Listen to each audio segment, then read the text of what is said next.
In 2012, a group of internet users released Katawa Shoujo, a free romance visual novel about dating girls with disabilities. This game was immensely popular, and can probably be credited with popularizing the traditional visual novel in the West. But despite Katawa Shoujo's unique high-concept premise, this wasn't the actual hook for the game. People played Katawa Shoujo because it was made by 4chan. Yes, 4chan.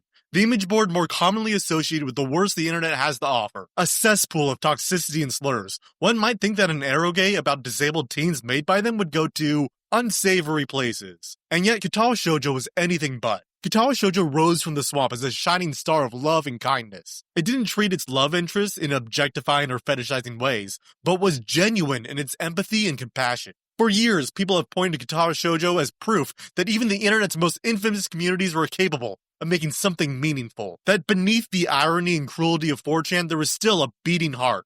That all of us, deep down, believed in the good. But that was more than a decade ago. And today, it's hard to see the game the same way. This is a video about Katawa Shoujo, the culture that surrounded it, and the conditions that made it possible.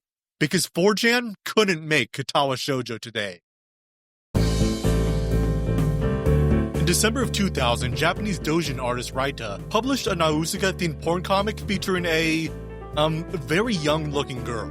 In the bonus pages at the end, largely unrelated to the rest of the work, he sketched a group of high school girls, each with a different disability. These were far from full-fledged characters, but they seemed to have their own distinct personalities and designs. These girls would be heroines for a hypothetical dating sim called Katawa Shoujo. This page would go largely unnoticed until January 4th, 2007, when somebody scanned, translated, and colorized Raita's page and posted it to 4chan's anime board. Because of 4chan's impermanent nature, this thread has been lost to time, but according to Aura, one of the original developers, the users got swept up into the idea of making Katawa Shoujo into a reality. But as it turns out, 4chan is a terrible place to organize video game development. Game development requires consistently working with other people for incremental progress on a single project, and basically every noun and adjective in that sentence is completely antithetical to what an image board is about.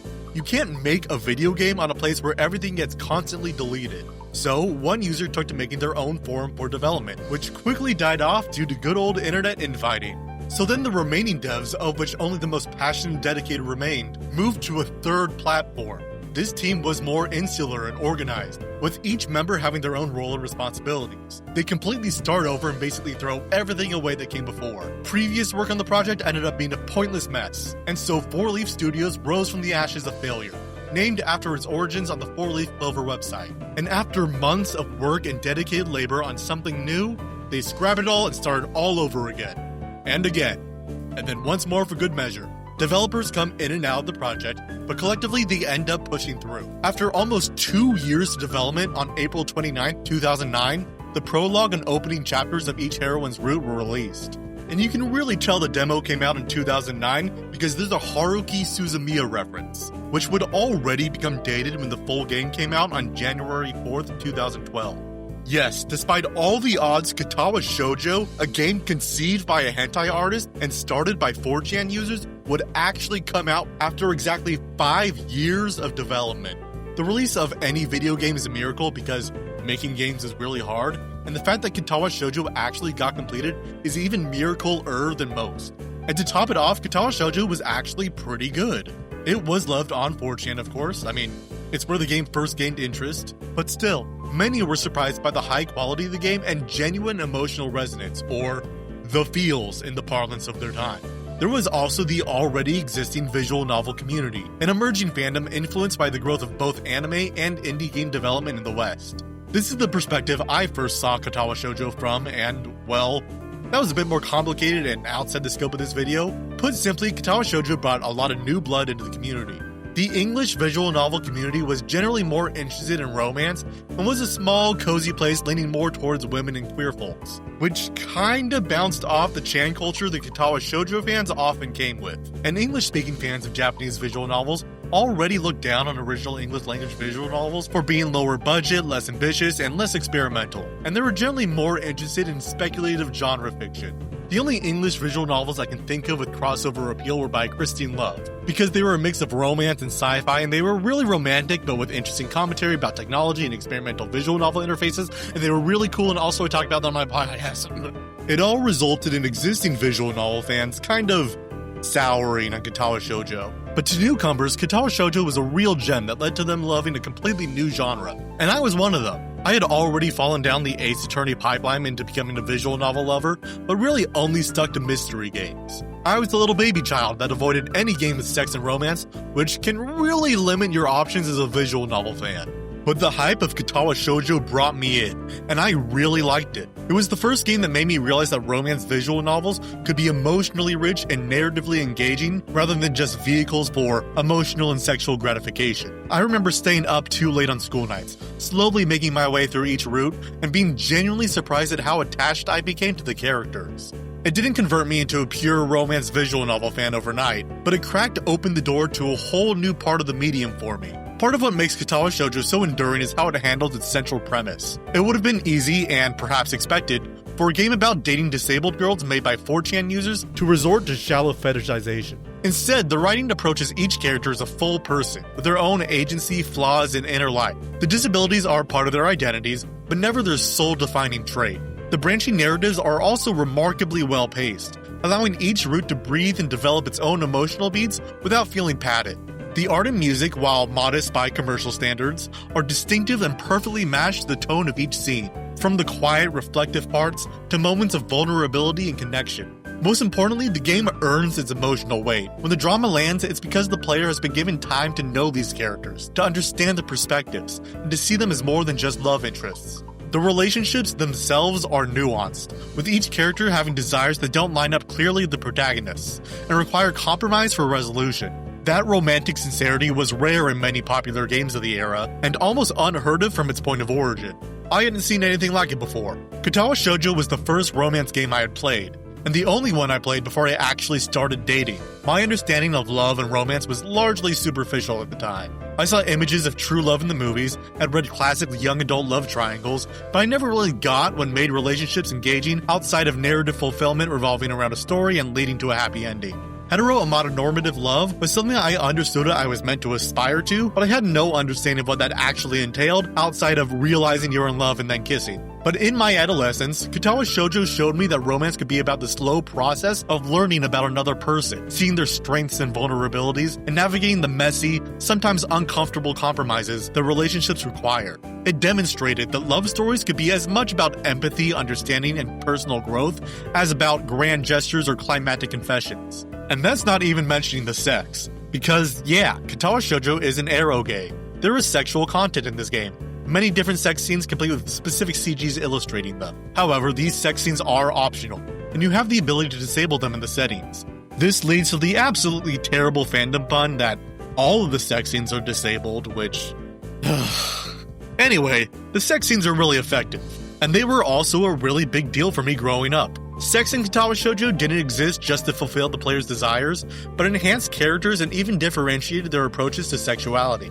They're often positioned at moments of vulnerability or turning points in the relationship, and handled with a level of tenderness. In a medium where sexual encounters often exist as mechanical awards, Katawa Shoujo treated them as just another part of the relationship, one that could deepen our understanding of the characters rather than flatten them into archetypes. This game really showed me how differently people could approach sex. It could be sexy for sure, but can also be awkward or playful or really anything else. Sex could be a time for bonding and connection in a pleasurable and comfortable space, and each encounter can feel unique based on the nature of the relationship. And that's how I became a slut. Needless to say, Katawa Shoujo was really something special. While it was far from unique, and wasn't even the best at any of these aspects, it really stood out at a time when good romance was hard to find in games, and it had an interesting development narrative at the peak of the indie game boom.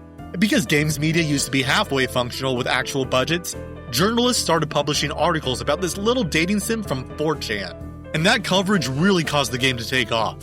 One of the game's biggest proponents was Lee Alexander. Alexander had been writing about all kinds of games, and doing her best to promote lesser discussed genres like dating sims and erotic games to an unfamiliar audience. Alexander had been writing articles tracking Katawa Shoujo's development for years, which was really important for the game's growth outside of visual novel circles or 4chan. This little indie dating game was getting coverage from major gaming news outlets at a time that really mattered.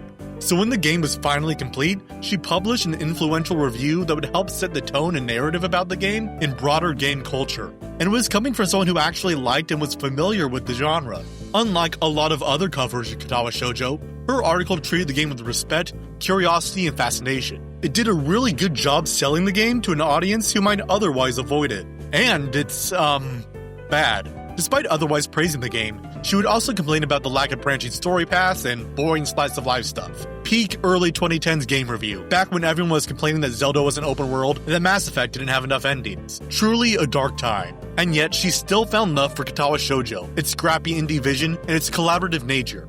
That's no small thing, its existence, that it was born entirely from a strange internet culture nebula, and the dogged effort of those devoted to bringing it to life. I can't look at the hundreds of thousands of posts on the forum, fanworks, and art on message boards. I can't look at how loved Katawa Shoujo and its characters are by those who made it possible and those who deeply wanted it to be born, and say I'm not glad of its existence. That it exists says so much about games as a medium of cultural expression that it doesn't even really matter to me if the game is good. The internet made, lovingly, a game about romance with disabled girls. That's so weird. That's so wonderful. This article was written in 2012. In 2014, Lee Alexander would be targeted by many of the same groups she praises here. Sadly, like any video essay about online gaming culture, I am forced to spend some time relitigating Gamergate, which is now over a decade ago. I'm sorry, I didn't want to have to do this either. So I'll assume a familiarity, keep it quick, and trust that you have the ability to look at the thousands of different retrospectives out there if you're somehow watching this video and don't know what Gamergate is. Basically, some guy posted a bunch of sexist lies about his game developer X, it got linked to 4chan, giving users an excuse to harass a bunch of women and queer people on the internet for completely unrelated grievances. One of these many grievances was Alexander's other article, Gamers Don't Have to Be Your Audience. Gamers Are Over. It's a fairly simple article and not particularly disagreeable. The main argument behind the piece is that the corporate structure behind much of game development had been restricting what games could be, and gaming culture breaking away from that corporate structure could lead to new, different kinds of games, just like Katawa Shoujo. For her, games like Katawa Shoujo were proof that games could be intimate, experimental, and culturally significant. 2 years later, that same belief in new and different gaming experiences would put her in the crosshairs of Gamergate. The sizable group of Gamergaters that had organized on 4chan got pissed at the idea that we shouldn't just keep making the same kinds of games for the same kinds of people over and over again forever. But her Gamers Are Over piece wasn't coming out of nowhere. It was part of the same exact argument. The games could and should create novel experiences outside of what corporations decided for you. Many in the reactionary crowd saw this and went, "Stop complaining. If you hate it so much, then make your own game." Which is a phrase you don't hear very often anymore, because many did make their own games, and unsurprisingly, the reactionaries still complained. And sometimes the 4chan crowd would add, "We make actually good games that care about females. Look at this drawing of a woman. We're not sexist. We made Katawa Shoujo." I really want to interrogate this last statement of Katawa Shoujo's authorship. Gamergate was such a big, confusing mess that out of all the retrospectives out there, no matter how thorough, never seemed to mention Katawa Shoujo. I don't blame them for this, but for me, as so unreasonably invested in the visual novel subculture, I could not stop seeing Katawa Shoujo being mentioned as proof that Gamergate was a good faith project, and that bigotry within the movement was not a real concern. Like, it's all 4chan, so what's the difference? Which is wrong on so many levels. First off, 4chan does not have a stable culture across time. Even between 2007, when Katawa Shoujo started, and 2012, when the game was released, the site and its audience changed massively. 4chan wasn't a mysterious force of the dark web spoken in whispers anymore, whether they deserve to be or not. There were 4chan apps that anyone could download with the press of a button on major storefronts. In a post-Facebook, post-smartphone world, there was a massive influx of people that were looking for a website to post content that would get you banned on other sites. And due to 4chan's lax moderation, the site slowly shifted more and more from nerdy interest to political infection. To many, Gamergate was the apex of this shift, ruining the site for normal people who just wanted to fuck around and have fun, or normal by 4chan standards. We can even see this shift within the text of Katawa Shoujo. In retrospect, the side character Kenji is the most interesting character to look back on, way more than any of the girls. Yeah, I'm not going to talk about any of the heroines in this game because I don't care about them, but I sure do care about Kenji. Kenji was explicitly and intentionally a representation of the most annoying people on 4chan. He's the protagonist's dorm mate and acts as a foil throughout the game. He's paranoid, conspiratorial, and utterly convinced that there is some great feminist plot out to destroy men. He spends most of his time in isolation, ranting endlessly about conspiracies that don't exist, and acts as comic relief. In 2012, Kenji was a joke, a loser, the kind of marginal ranting oddball that you could laugh at and then brush aside. He was the sort of character that the 4chan audience could recognize, but easily identify as someone no self-respecting person should take seriously. But in retrospect, Kenji reads very differently. The conspiracies he spews, the endless paranoia about feminists, the sense of embattled masculinity aren't fringe jokes anymore.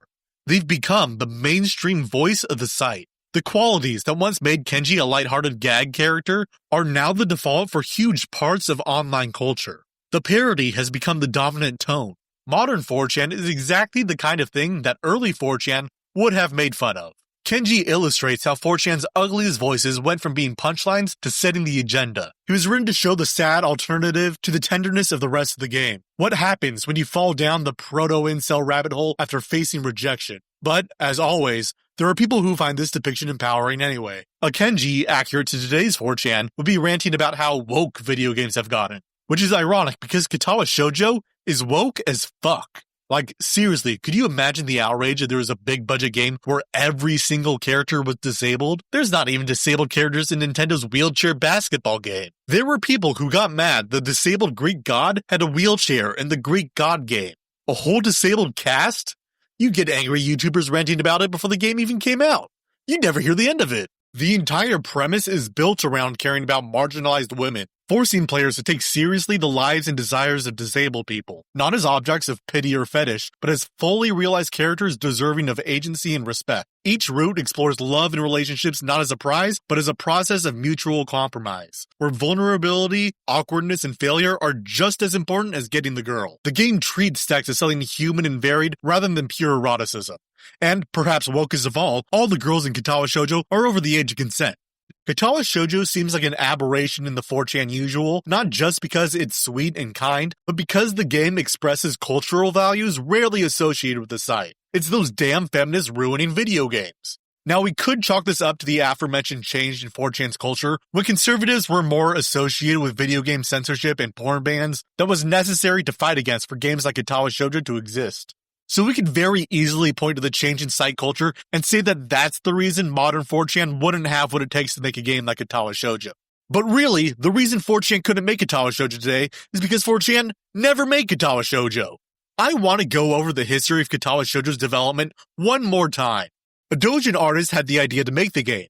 Afterwards, a 4chan user decided to start the project. The board then attempted to organize the project on site, and it didn't work. They failed. Then they moved onto a forum on another site. Then they failed. Then the leftovers moved on to yet another forum on yet another site.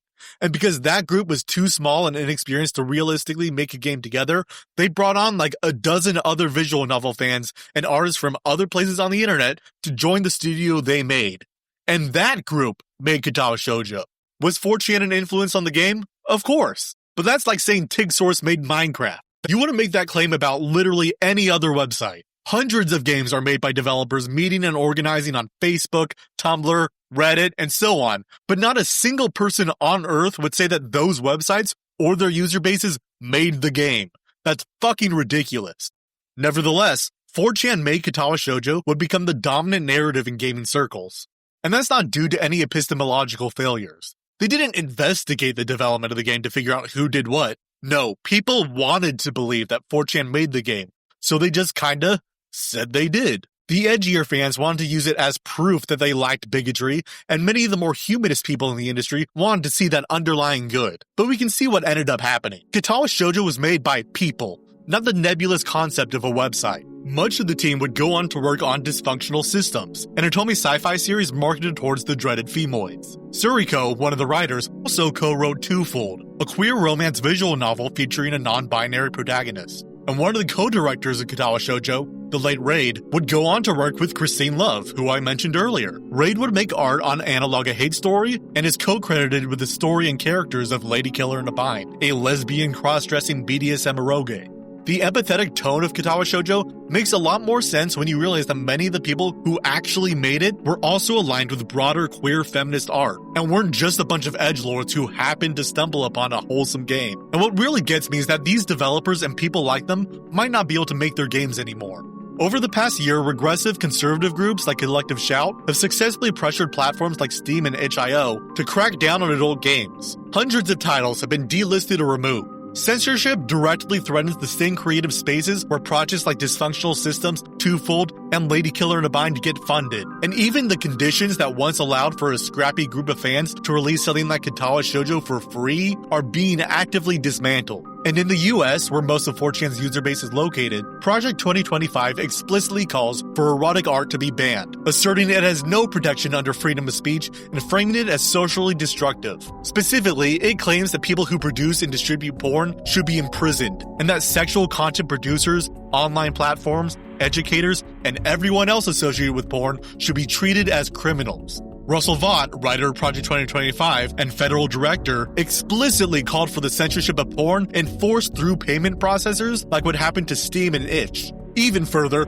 President Donald Trump and his cabinet have called for even regular old violent video games to be stopped. And to be honest, once you take away sex and violence from video games, there's not a whole lot left. These are horrifying proposals for anyone to make, let alone the highest-ranking people of the US government. Porn should be allowed on the internet. I often see people make the mistake of arguing against porn bans because it will unjustly be used against the wrong targets, which, don't get me wrong, is absolutely horrifying, but low art porn is worth defending too. If there is a lesson to be learned from Katawa Shoujo's 4chan origins, is that erotic art has value regardless of intent. A game as sweet and kind and sentimental as Katawa Shoujo couldn't be made without some random offhand fetish sketch. Both matter, and you can't get the former without the latter. I have a great deal of respect for erotic art in all its shapes and sizes. I personally have many friends who are sex workers and erotic artists who are absolutely devastated by the effects that have been happening recently. Across the spectrum, pornographers, artists, kinksters, and queer people, all worried about the future. And what really gets me is how all of this could have been prevented.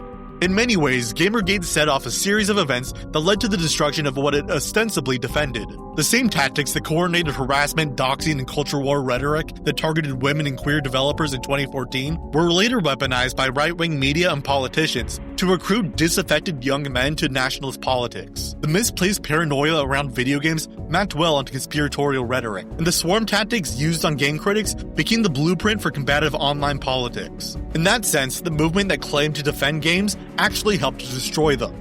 Gamergate and its followers somehow deluded a large swath of the gaming public into believing that the feminists wanted to censor video games, while the old-ass conservative politicians who've been trying to censor video games for literal decades are still alive, still in power, and still trying to censor video games. The end goal of any right-wing movement, whether the individuals within it realize it or not, is and always will be authoritarian control, even including the restriction and censorship of art that the exact same proponents supported, promoted, and may have even helped create. 4chan could not make Katawa Shoujo today. It arose from a different side culture, a different political climate, and really wasn't even made by 4chan in the first place. But if the current trajectory continues, nothing like it will ever be made again.